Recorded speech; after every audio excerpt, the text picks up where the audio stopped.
Hi guys, Paul Pluter, the method actor who plays ArchieLuxury.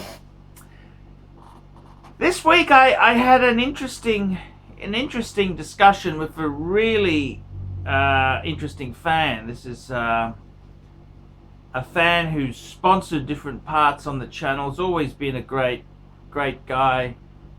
And there's three brothers. These are the Sauce brothers. And one of them came up. They brought a few watches up. They brought the Grand Seiko, 36mm Grand Seiko quartz, and a JEWELLERY Master Control ultra thin, which I've made a video on. So the other thing is he wanted to conduct some interviews, and the Sauce brothers are quite smart guys. I think their grandfather had a PhD. Their grandfather was a Hungarian Jew who went to Auschwitz, etc., etc. But he had a PhD,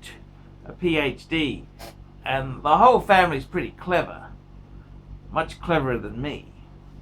But they wanted to do some interviews. They wanted to really nut down the ArchieLuxury character, the Paul Pluter character, and they ran these series of interviews. So I participated in these interviews. So if you're interested, I'm going to run these interviews. So tell me what you think. I'm sort of opening myself up a bit to these kind of intellectual interviews. I'd like to know what you think. Do you like them? Oh, quick wristwatch check! I'm wearing the Omega Speedmaster. Man on the moon! Man on the fucking moon! So take a look at these interviews, these intellectual interviews, and tell me what you think. Okay, so I'm being interviewed, okay? I'm being interviewed by a fan. You can ask anything. The real Archie. This is a scary topic. What is the real Archie? Jesus. So, also ich dachte, es würde schön sein, ein paar Fragen zu stellen. I thought it would be good to ask a few questions here on the couch of Paul Pluter. Yes. And find out who actually is the real Paul Pluter and who's the ArchieLuxury. Paul, how much of it is a myth? How much of it is a real personality, and how much of it is the myth? This is the thing, you know. This is where the madness. When people say to me, you know, I don't know what's real, I don't know what's fake. That's where, you know, the line between insanity and genius is a very fine line, you know, that line.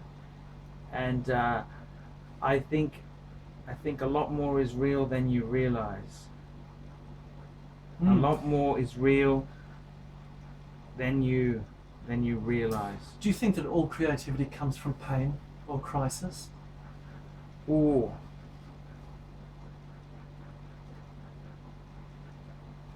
That's an interesting question, because the thing is this: I look at my life. I've had a tumultuous life. I got married young. I had a good business. Then I had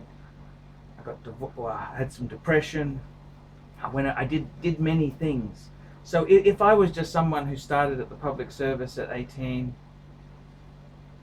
stayed there, got my white Camry or my white Corolla, I think I'd be very different than someone who's had many different things, and many things haven't gone right. You know, you can't tell a good story. Like taxi drivers tell good stories because they've done so much. Why are they taxi driving? Like I look at things, like I did taxi driving for a while. I thought, oh, I just wanted to have a break from IT. I realized there's something I hate worse than IT, by the way, taxi driving. But the thing is, I learned the craft of telling a story quickly. You told a story quickly. You try and give a bit of wisdom to the punter. So a taxi driver has a few minutes to capture his audience, and then the audience is left with the cab. Does that help you put a frame around your videos? Yes, it does. You've got to tell it quick and simple, not ambiguous. You've got to try and steer it. You know, like morals. I've had people in the taxi. What do I do? I'm with this woman. She's not faithful. Or I'm not getting enough action in the bedroom. So you come up with an answer. What do? They're asking you for an oracle of advice. So I said to one guy, I said, look, don't cheat on your wife. Why don't you just go for an exotic massage with an RNT? We use the Bill Clinton definition of cheating and we're fine. Oh, so I probably saved his marriage. So You see that? So far we've established that you believe that some creativity is caused through personal pain or crises. You've learned how to put a frame around the story from Well, I your think it interactions is. with people. I think you need pain in your life. It's like these artists, right? Like they say to you, how do you become a good jazz musician? How do you take become up a good- heroin? Take up heroin and play an instrument. It's the pain. I'm not saying it's take up heroin. I've never done drugs, but it's the fact that these jazz musicians have done off-center things. Like you look at some of the greats. Well, I'm a huge fan. Art Pepper, Chet Baker. Chet Baker was a real asshole as a human. He's just, he had his teeth knocked out for being such a shit. You know, he was thrown out of a building. That's how he died in the end. And he basically, Chet Baker met wealthy women, sucked them dry, then moved on to the next. He's just a complete leech. But he was a brilliant musician. You think, well, you know, I'm not saying that you've got to be an asshole to do well, but it's I think you've got to have some substance. It's like you can't talk about watches if you've only owned one watch, can you? You've got to. I probably had 3 or 400 watches I've bought and sold. So I've loved them. You have a real passion when you own something. You're really committed to it. I love the word passion because it comes from a Latin word which means to suffer.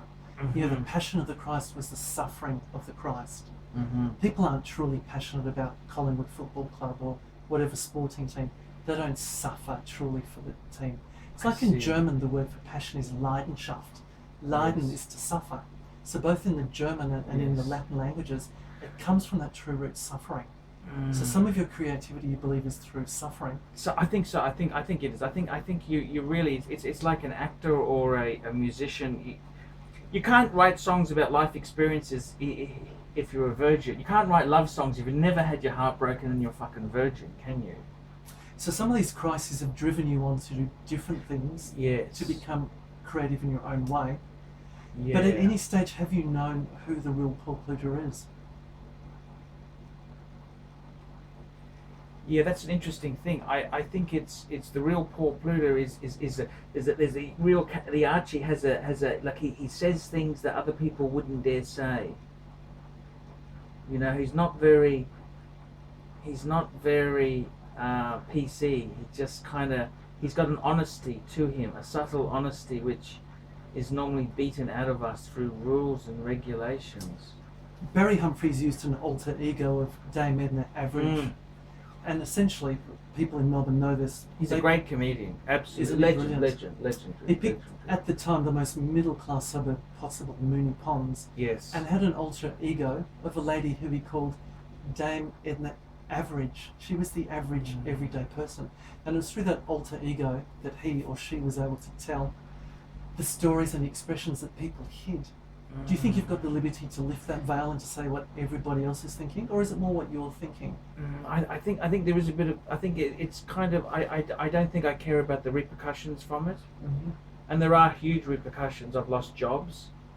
I've completely shunned by the watch industry. Doesn't give me freebies or invite me to any events. There's being a very big I actually one of the great vloggers there is Ariel Adams. He has a vlog to watch. He's probably one of the most famous.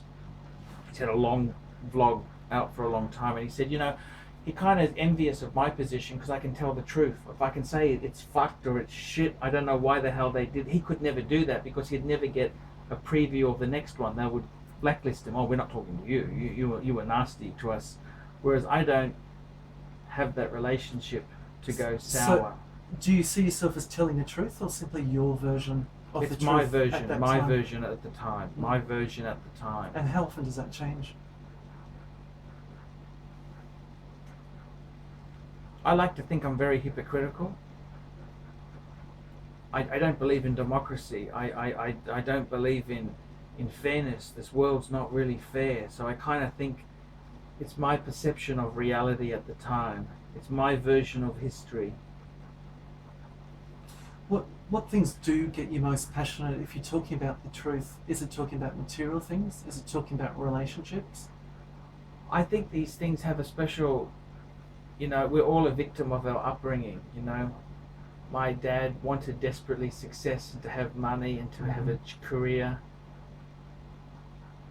And I think we're all a bit of a victim of our upbringing. So in my way there, I suppose I saw material goods as being a sign of success and well-being, but I bought them second-hand, and I had extreme sacrifices I've made, the carpet beetles and just social graces I've cut out. The whole idea of the Archie character was originally I always saw these pompous advertisements for watches. They're thinking, look, if you've got a Patek, you're a better class of person, you're a gentleman, you're this, you're that. But the reality is, I think they're just as nasty as the working class. Because that's what I think I am. I am working class. I see myself as working class. So I don't think money is the key, because you can buy them second hand. You're kind of defying capitalism. You're not saying, well, I'll go and I have a lot of money. No, I've horse traded to get them on the cheap. So what you find is important in the truth is not just material things. You've also become an activist in Queensland Rail. Yes. What's driven you to that? Oh, look, it was I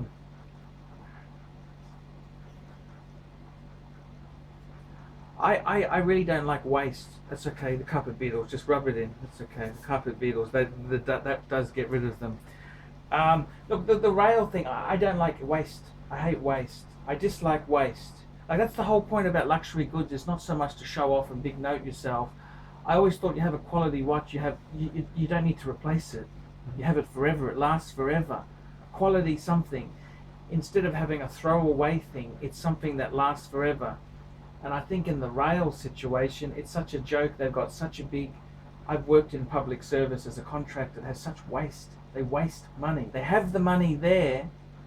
Instead of caring about delivering a good train service, it's all wasted on consultants, the fat cats.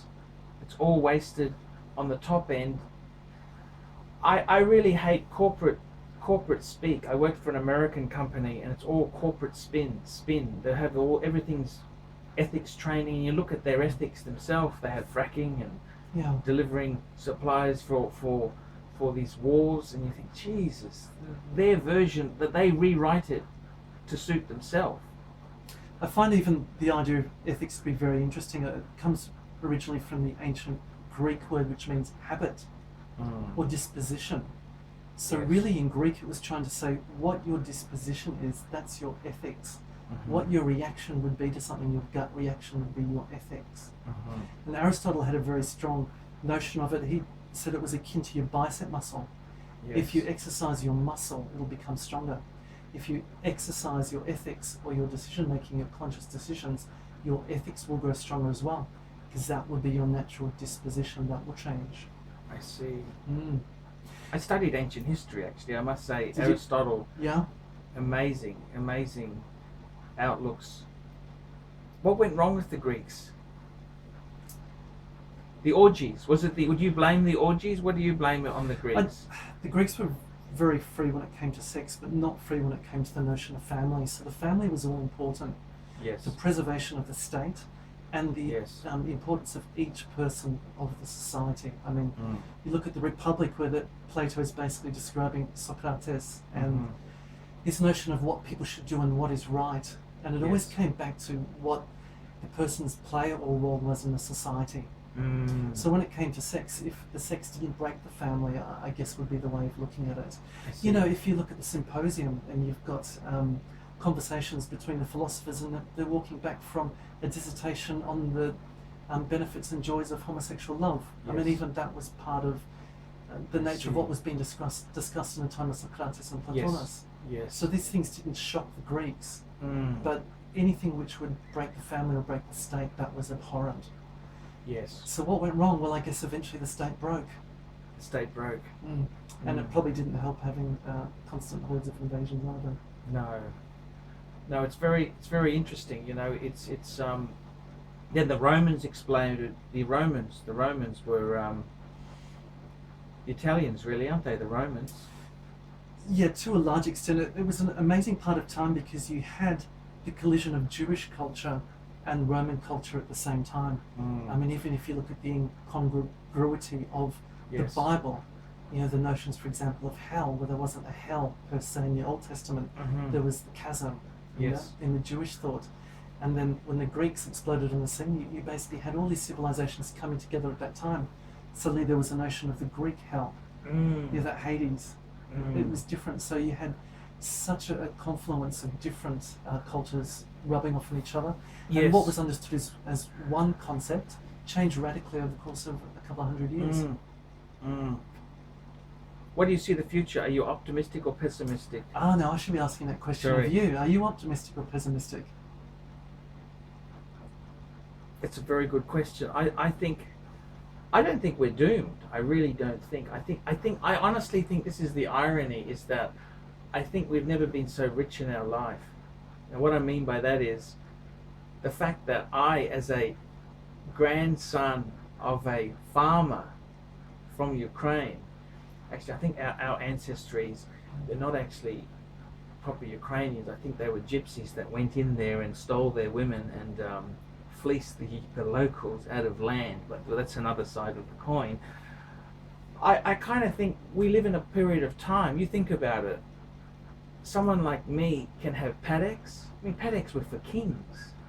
They weren't for normal people to have. I had two. I've had half a dozen paddocks. I got the world time.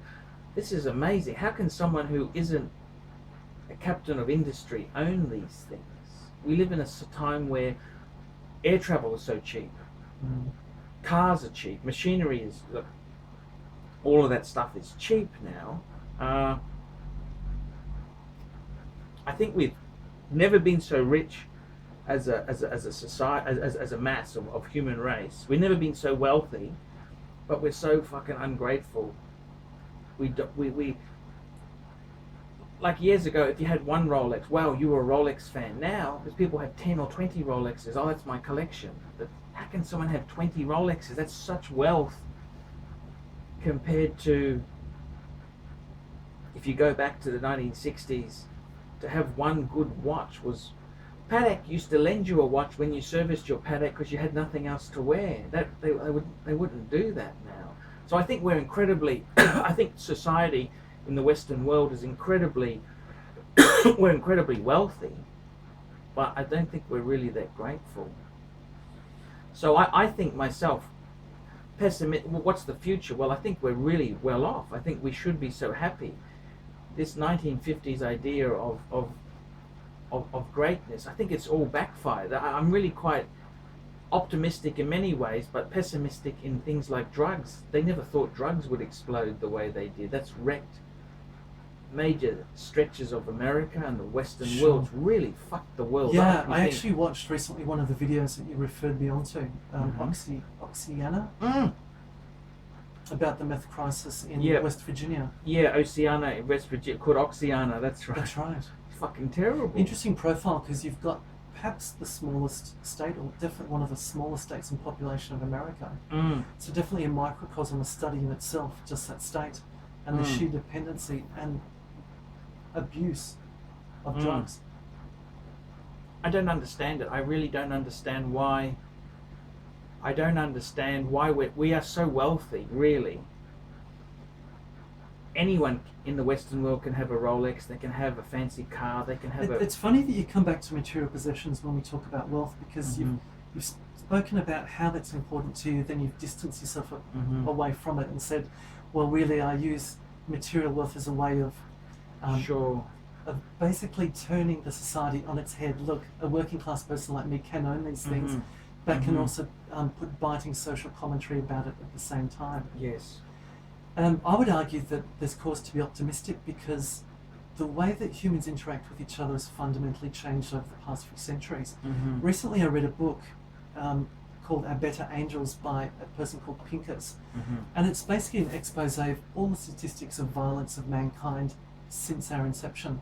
And you find that human beings have become a lot less aggressive violent and quarrelsome towards Yes. each other. Yes. And if you were to graph that, you'd find that's actually starkly true, with really the major exception of the Second World War. Mm. Now, luckily, we're in a state at the moment of what we would classify here as being peace. Mm-hmm. The cause for pessimism is the fact that we're now in a state where we can, at the touch of a few buttons, actually end the world. Mm. And they say that the countdown clock is closer now to midnight than it's ever actually been before. Mm. We're in a lucky state that since Reagan's times, the nuclear arms held by USSR and the former USSR Mm-hmm. and USA is now only 1/3 of what it was. Mm-hmm. But there's still an awful lot of nuclear weapons. I still have some concerns with North Korea as well. Mm. I think I kind of see the outlook. I don't know why we're so ungrateful. Like you look at these 1950s. There's a great documentary in in England called A Look at Life. And this was a video that they used to show before movies. And they looked at life. I remember they looked at life. They looked at London in the 1980s. London will have so many this. Then they looked at the British car industry in the 60s. They said, by year 2000, British industries. And you think, hang on a minute, the car industries don't exist now. They're gone. Those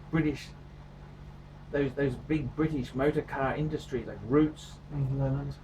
Well, we don't even mention British Leyland. They're vicious. But that doesn't exist. It's all gone. There was a very famous. There's a guy who made a lot of steam programs. He said, England, we've become a society, we've become a nation of con men selling double glazing to each other. We don't actually make things like industrial things. Yeah. We sell insurance and... Or maybe we just sell ideas, or maybe we just sell fantasies to each other. I think it's kind of sad. The world we live in now, I think for me, I've always loved material goods. I find I think this is all to do with your upbringing. I actually prefer well-designed, beautiful objects to people. Objects don't let you down. They don't stab you in the back. They're a beautiful thing. It's something that's well made, like that watch. It doesn't matter if it's a 1950s watch or it's a modern watch. But can you have a real relationship with a watch? I think you can. How? Well, it's admiring the thousands of man hours of thought that's gone into it. It's pretty clever stuff. You're very tactile. I notice when you handle a luxury object, you smell it, you hold it close to your eyes, you actually caress it with your fingers to understand how it was made, to examine the detail of it. What are you getting? You're getting a sensory overload. Are you getting something that most people won't get? It's a hard thing. It's like someone who looks at an antique and they know it's a valuable thing. Too many people get caught up in the price of something, if it's valuable or not valuable. Like I kind of like things that are. I like lovely designed things. It's like a hidden. So if you're holding a brand new Patek Philippe, does the world suddenly become smaller or bigger for you as you hold it? Oh, I think smaller. I think. So is that almost like meditation? Have you ever meditated before? I think I have. Yes, I would say I have. Yeah. Would you say that's a similar experience? Yeah, I like goods. I do like luxury. I think because it's the fact that it's there's so much design. The watch isn't just the man hours it took into it. It's so many man hours to come to that point where they've developed this thing. Do you think that's the fault with quartz and with digital technology, given that with horology it's taken millennia from Greeks basically measuring time and the passage of the planets by putting a hole in a bucket and measuring it through the dropping of water through it, to clockwork, mechanicals, and then quartz only coming on the scene in 1969 and having such a brief passage of time. Yes. Or the mobile phones that give it most accurate time readings of all now. Yes. Do you think that we've lost because of that it hasn't taken the millennia to develop these new technologies? They often say for everything you gain, you lose something. I think there's a bit of truth in that. Everything you gain, you lose something. And I've tried to live my life. I don't watch TV. I haven't watched TV in 15 years. Although, to be fair, a YouTube documentary essentially is a program that's on your computer screen. Yeah, it is. It is to some extent, but I don't even know who the newsreaders are at the moment. Who's Channel 9 or Channel 7 newsreaders? I wouldn't have a clue who they are. Now let's go back to your investment with material goods. Yes, Again, material you've got goods. this new Patek Philippe, Yes. and you're admiring it, you're caressing it, Yes. you're discovering how it was made, the details, the richness of Yes. it. The world becomes smaller for you. Are you drawing into yourself, or are you drawing into the object? What's your actual feeling? If you look at something beautiful, I think you have an urge, you want to own it and possess it, and it will give you wisdom, even though it probably won't. It's kind of, I think, I look at something that's beautifully done, and it's funny. I had an Oris watch, and I looked at it, I thought, it's just a piece of, it's just mass produced. It's very trendy. It's got a ceramic bezel. It's got a stainless steel, but it's all done cheaply. You think, oh, I can see they've cut a few corners. Whereas I look at that watch, that JEWELLERY there, the ultra thin. It's just, you look at it and think, geez, they haven't really done things for economies. They haven't said, we're going to make it cheap. We're going to do that. They've just said, how do we make it good? How do we make it beautiful? It's kind of, it's above. It's like an art. It's an art form to itself. So I think material goods for me, I draw a lot out of them. I don't really trust people. And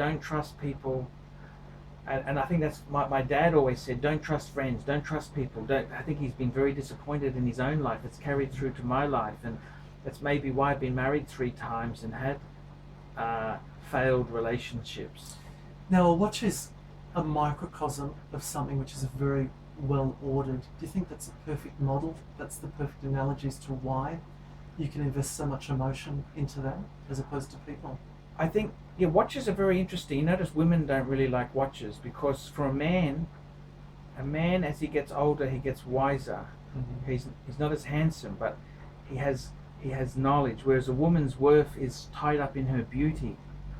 So as a woman, women don't necessarily like watches because it tells them how old they are, whereas it tells men how wise they are.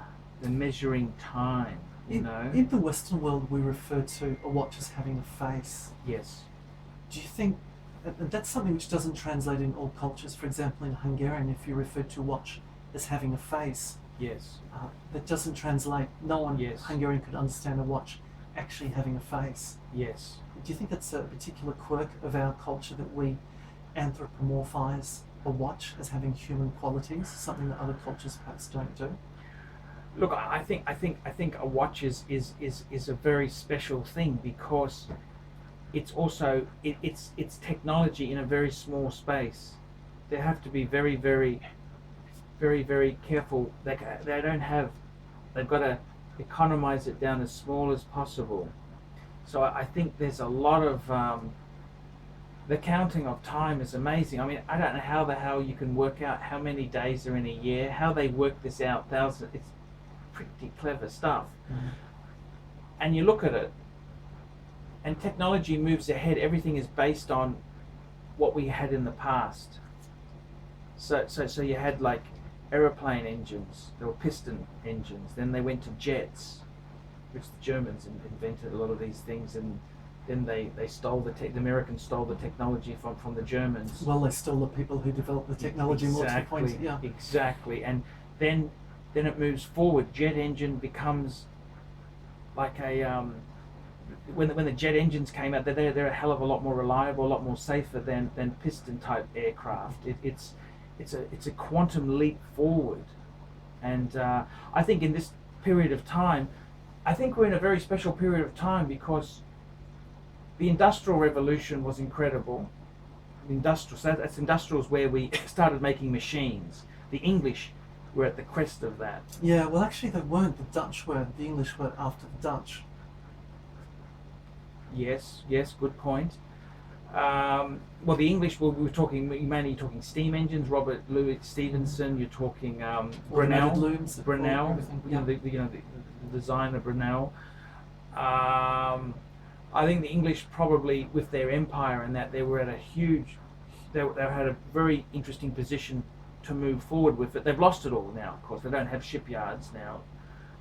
The best shipyard builders are Japanese or Koreans. Or China now. China with the economy. And surely on the Clyde, the Scots were very big in that as well. The interesting thing is, you look at air travel, we're not getting faster. Like aircraft now is not as, like they had the Concorde, supersonic travel. Supersonic. And the amazing thing is, you know, who's had the most supersonic hours in the world? You'd think it'd be the American Army, wouldn't you? I don't know the answer. You're going to say the French? No, it's British Airways. It's had the most supersonic travel, and the French behind them with Air France. Air France and with that supersonic Concorde. I mean, that was a 70s aircraft. So all this technology we've talked about has been man-made. These people that we can't necessarily, or you can't necessarily trust. Well, what I was going to say is, what's happened is that air travel fast is not important. Cheap air travel is more important. More important than fast air travel. We want air travel now. To go to London in the 70s was about $1,000. 1970. So $1,000 was a big chunk of your wage then. Sure. The average wage in the 70s in Australia was about $100 a week. So $1,000 was 10 weeks' wages. Now it's 1 week's, less than a week's wages. I don't want to get too much into aircraft and flight. I want to get more into your investment with technology. Yes, my investment. So, yes, all of these things have been developed over long periods of time by these human beings you can't necessarily trust. No. But you admire the finished product by people. Yes. Now, eventually, when computers begin to design themselves, we hit the singularity and we realize that computers have got the same processing power as a human brain. Yes. And then once Are we there yet? Do you think we're there yet? No, I'd say that we're probably still 15, 20 years away from that. But once that happens and computers start to design themselves, and watches are no longer made by human technology, will it still have the same magic? Can you still invest the same emotion into it? Let's put that into another video. We'll stop this one here. Thank you. Intellectual discussions. Hi guys. A fan of mine has been inspired to start a wristwatch series of his own. Bitter Poet Madman. That's the name of his channel. And the show is called It's Complicated. That's right, it's complicated. It looks like he has some nice examples. I saw he has a Rolex. He recently just got an Omega. He talks watch accessories, does reviews, unboxings, and talks about new and pre-owned wristwatches. Again, the channel name is Bitter Poet Madman. Bitter Poet Madman. So why don't you fuckers let that fucker know what you think of that? Bitter Poet Madman channel. Hey yo, I'm Bitter Poet Madman, the host of It's Complicated, a wristwatch series. We talk about luxury watches, we talk about affordable watches, we're going to review those watches, we're going to talk about the watch market in general. I'm going to tell you how to get good bargains, I'm going to show you how to find good watches used, I'm going to show you how to find affordable watches new, and how to save money on that grail piece that you're looking at.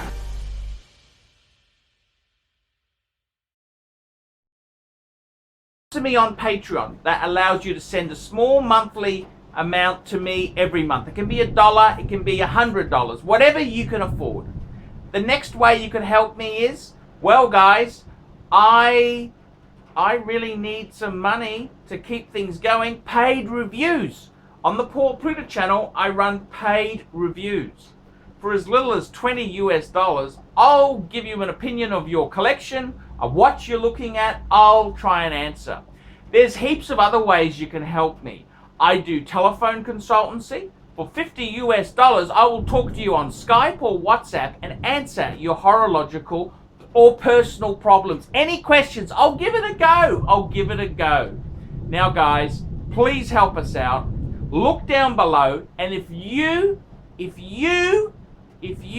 could help us out, I will stay here and make videos full-time on YouTube.